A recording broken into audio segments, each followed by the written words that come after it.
Halo everybody, jadi hari ini aku baru selesai bikin video lagi, ya. Terus mengenai filler kali ini, mengenai filler. Jadi kapan hari aku sekalian ada print out sedikit ini, contekan dari orang-orang yang bertanya soal filler. Dokter yang di interview Mary Riana bilang bisa buat kerutan filler. Makanya aku bingung gimana bisa filler buat kerutan. Teman-teman, mungkin maksudnya dokter itu adalah kerutan yang pada saat kita resting face. Resting face itu seperti ini. Jadi kalau kita resting face nanti biasa ada kerutan di sini, ada di sini garis-garis, terus ada di sini garis-garis gitu ya, tanpa kita begini itu bisa diisi filler. Jadi garisnya ini bisa diisi gitu kan ya. Itu bisa. Tapi kalau yang kita gini, ada keluar gininya, atau kita gini, ada keluar 11 sign-nya, atau kita begini, ada garis-garis di sini, itu tidak bisa dengan filler, itu harus dengan botox. Ada dokter yang bilang filler payudara itu nggak bahaya. Gimana tanggapan Cici? Kadang saya suka bingung sama dokter kecantikan sekarang menghalalkan segala cara untuk uang, sampai bilang filler payudara dibilang nggak apa-apa. Filler payudara itu berbahaya teman-teman, karena gini, aku udah pernah, nanti aku kasih tau lah intinya gimana. Jadi kan di dalam payudaranya kita ini kan banyak kelenjar-kelenjarnya gitu ya teman-teman, ini kayak lekuk-lekukannya itu. Nah nanti kalau dia masuk ke dalam sana terus atau dia menyumbat di pembuluh darah, kan banyak pembuluh darahnya di sana, nanti dia bisa infeksi, terus bisa menjadi peradangan, lalu bisa menjadi nanah, dan nanti nanahnya tuh bisa parah lah gitu. Ada videonya kok di IG ku. Terlanjur aku udah filler di bawah mata dan di jidat, perlu nggak ya di remover? Sebenarnya kalau filler mata ya teman-teman ya, filler mata itu nanti aku mau bikin video setelah ini. Jadi hari ini aku bikin video tentang filler, lalu setelah itu nanti aku akan bikin video lain lagi mengenai khusus filler mata gitu. Jadi kalau filler di jidat itu nggak apa-apa, tapi kalau filler mata itu terus terang garis besarnya aja, sebenarnya sudah ada beberapa dokter juga yang bilang kayaknya itu tidak cocok gitu teman-teman. Tapi nanti aku akan berikan yang lebih deeper-nya lagi di dalam sebuah video. Yang filler berpindah tempat dan tahan sampai 7 tahun, bahannya hyaluronic acid ya? Iya, bener. Jadi pernah nih ada dokter yang DM aku, dokternya bilang, oh kalau fillernya itu hyaluronic acid, dia nggak akan bermigrasi. No, it's not like that. Semua filler, bahan apapun, mau bovin dari bahannya bovin, ataupun bahannya dari HA, itu semuanya bisa bermigrasi teman-teman, gitu. Jadi ini bisa bermigrasi, bahkan di Australia ini kita udah dikasih tahu kita nggak boleh ngisi terlalu banyak gitu. And then, aku udah suntik filler 1 cc dagu sama hidung dan udah nggak lagi, ini sudah 3 tahun berjalan. Apakah risiko tersebut migrasi tetap ada, jadi takut, jadi pengen nangis?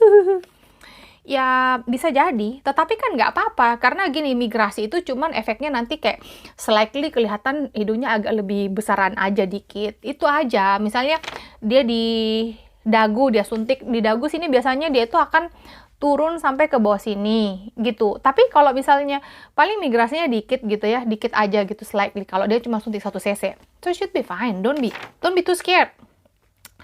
Filler itu hyaluronic acid bisa didissolve di bawah kulitmu setelah beberapa bulan. Nggak di situ forever, ada banyak jenis filler, Juvederm 1, 2, 3. Orang yang makin umur makin yang kental. Yang bikin buta bukan filler tapi botox. No, Julia, salah.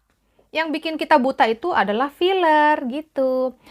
Terus kalau umur 20 tahunan cukup pakai Juvederm 1, 2 dan botox. Orang tua Juvederm 3 dan 4. And botox tidak banyak. Kalau di atas umur 60 lebih baik facelift, bener. Juvederm itu sudah FDA approved karena aman sekali. Memang filler itu, merek Juvederm yang dia bilang itu memang FDA approved. Semua filler yang FDA approved itu aman.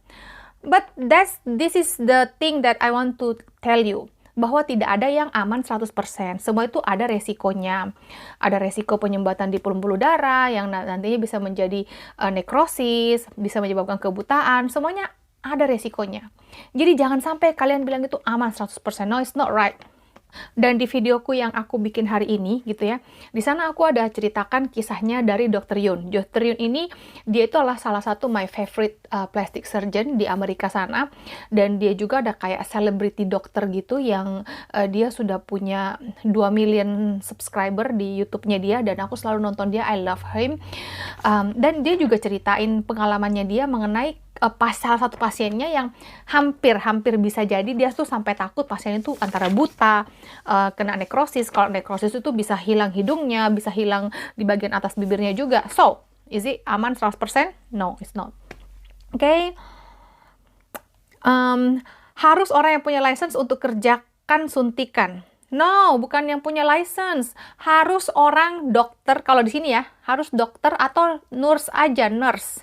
Itu pun ada bagian-bagian tertentu di mana nurse itu tidak bisa lakukan. Seperti di Smileline, tidak semua nurse bisa melakukan hal itu. Seperti di sini. Di sini ada levelnya gitu.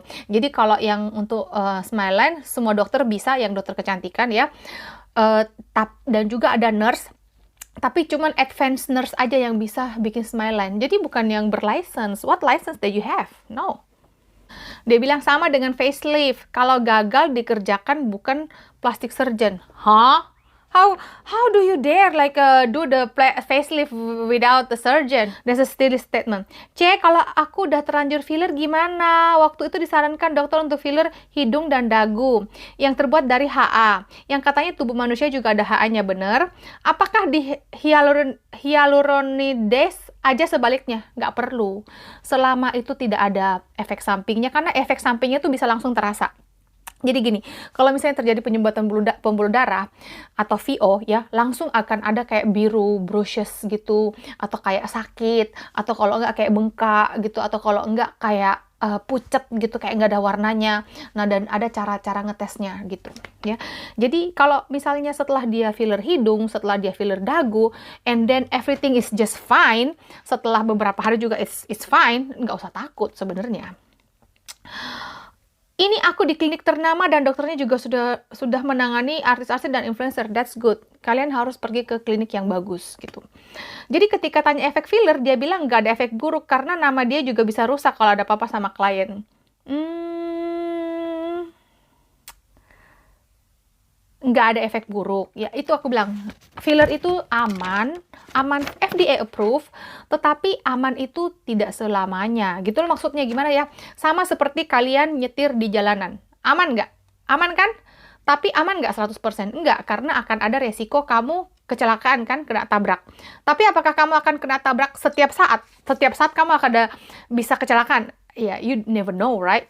Mungkin dalam 1000 kali kamu nyetir, belum tentu ada 1 kali.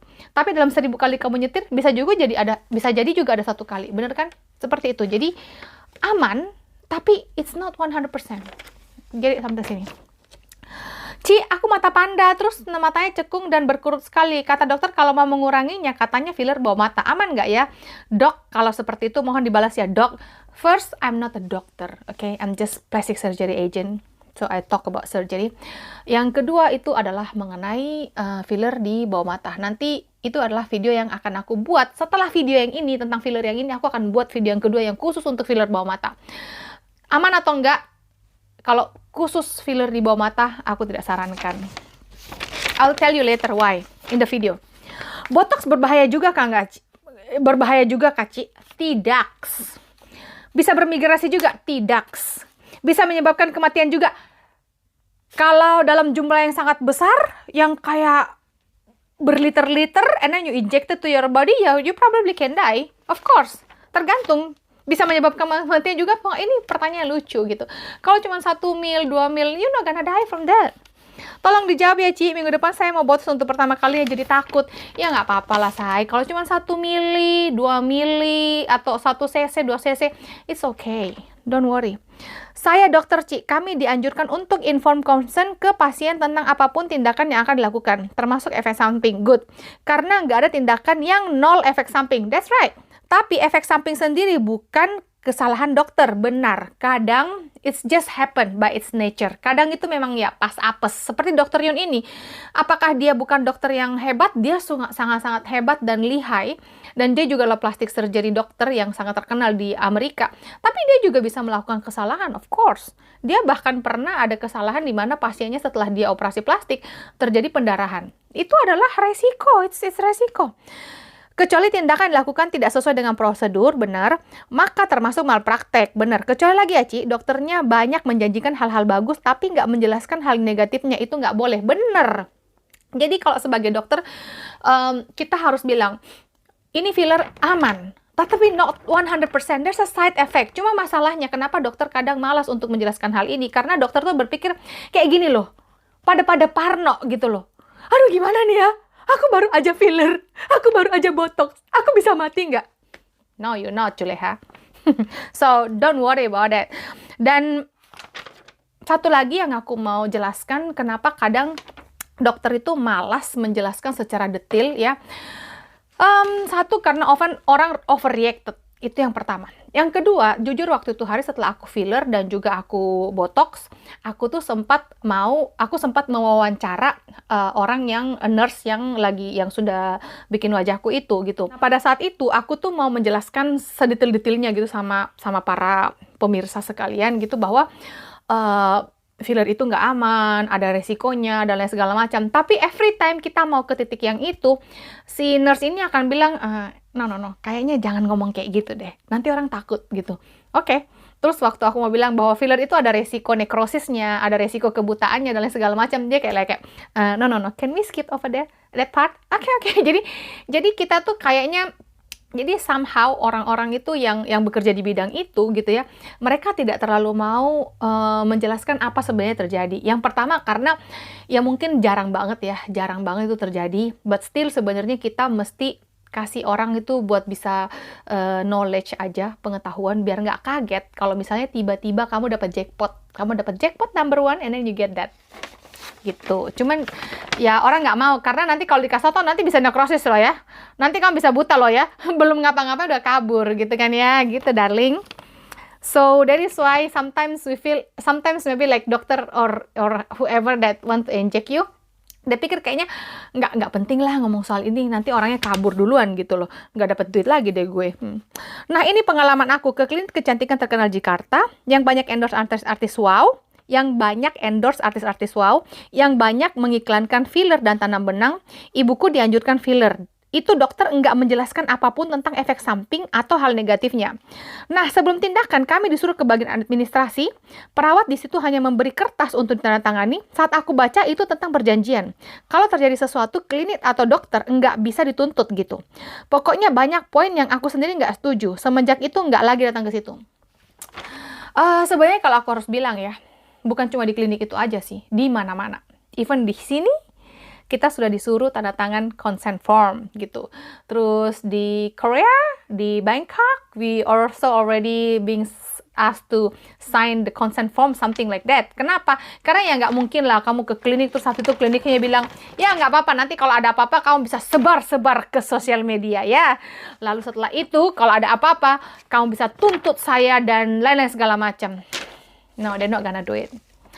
Normally, yang manusia akan lakukan, apalagi mereka juga adalah orang-orang yang berpendidikan gitu ya, mereka pasti akan berusaha bagaimana caranya untuk melindungi dirinya mereka sendiri. That's normal. Jadi kita memang harus well informed, well educated mengenai hal ini, yang dimana disinilah channel saya berada supaya kalian itu bisa paham bahwa ada resikonya, ada side effect-nya. Jadi kalau kalian mau melakukan tindakan itu, kalian siap pada saat itu terjadi. Tapi mudah-mudahan itu tidak terjadi pada kita. Next. C. MRI itu apa? Seperti ronsen ya? Berarti setiap dokter estetik harus punya alat MRI. Nggak seperti itu, Juleha. Kenapa? Karena MRI itu miliaran, Bo. Mahal sekali itu. Mahal sekali. Untuk meriksa filler yang lama sudah migrasi kemana aja dan kemudian dihilangkan pakai filler dissolver baru bisa disuntik filler lagi. Juleha. Nggak seperti itu ya. Soalnya gini. Mesin MRI itu adalah mesin yang sangat mahal. Itu besar, yang kayak teropong gitu, yang orang nanti masuknya ke dalam. Dan itu tuh biasanya untuk mengecek sakit-sakit parah, sakit-sakit kronis sebenarnya. Jadi kayak misalnya orang kanker, atau saraf terjepit, atau apa-apa. Pokoknya yang penyakit-penyakit yang agak kronis-kronis gitu lah. Nah, kenapa MRI itu digunakan waktu untuk ngecek filler? Karena ini adalah studi yang baru. Jadi dokter ini dia cuma pengen tahu aja bahwa di area wajahnya kita itu filler itu sudah bermigrasi sampai kemana gitu, makanya dia pakai MRI. Jadi nggak bisa kalau kamu suruh kayak klinik-klinik estetik itu pakai pakai MRI, nggak bisa, itu kayak ruangan radiasi tersendiri, Maimunah. Ci, makasih banyak ilmunya. Mau nanya, kalau filler HA yang dikatakan akan ikut di metabolisme bersama dengan hyaluronic acid yang ada dalam tubuh, apakah juga berbahaya, Ci? Enggak, itu nggak berbahaya, tetapi tetap ada side effect-nya. Side effect itu you might get it, you might not. You will never know. Apa dia akan berimigrasi ke bagian tubuh yang lain? Maksudnya dari bibir bisa ke leher gitu? Nggak bisa. Jadi dia itu migrasinya cuma di sekitar-sekitar sini aja. Nggak mungkin kamu suntik ke hidung terus habis itu dia sampai ke perut kamu atau ke payudara kamu. No, it's not like that ya. Paling kalau ke hidung, dia paling ke cuping aja. Dikit-dikit, deket-deket.